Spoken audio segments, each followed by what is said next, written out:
I pledge to swiftly end the war in Ukraine. I will have that settlement done within 24 hours.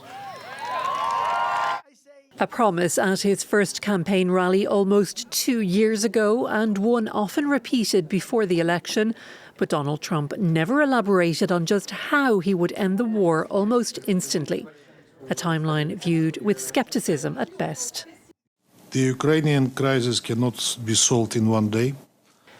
Now that he has to deal with the situation in practice and not just in theory, Trump has rolled back on that promise.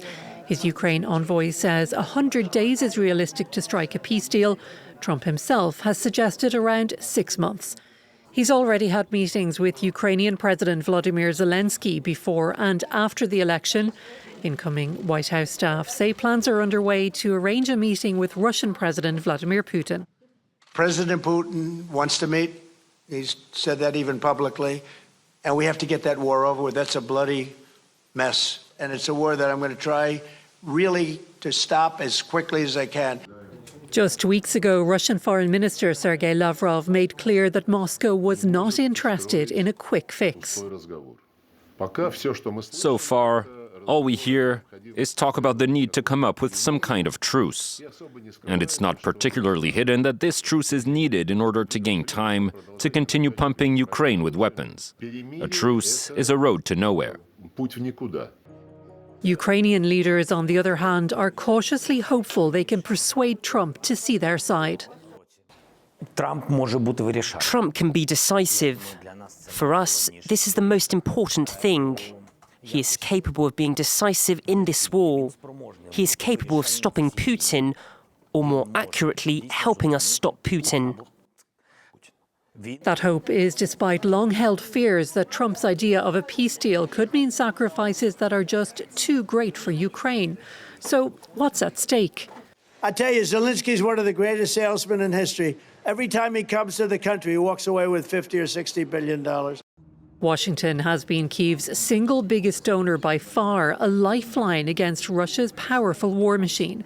Trump has repeatedly criticised US military aid to Ukraine, and his election sparked concern that the vital funding could be cut off. But Trump has hinted that continued defence support could be used as a carrot for Ukraine and a stick for Russia at the negotiating table. The greatest fear for Ukraine in any negotiated peace is losing sovereignty and territory. Trump's Vice President J.D. Vance has said Ukraine would have to cede some of the territory occupied by Russia. Right now, that's around a fifth of Ukrainian territory. Putin wants to keep not just that, but the entirety of partially occupied provinces.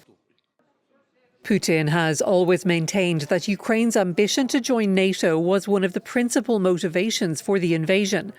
Trump has said he sympathises with Russia's objection to Ukraine potentially becoming a member of the defence alliance.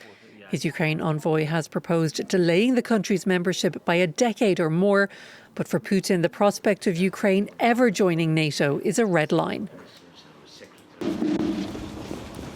The third anniversary of the war is approaching, and Ukraine, outnumbered and outgunned by Russia, appears to be losing on the battlefield. Donald Trump has long insisted he's the only person who can end the war, but he's not the only international player. Volodymyr Zelensky is urging all his Western allies not to lose focus on Ukraine as the second Trump administration begins.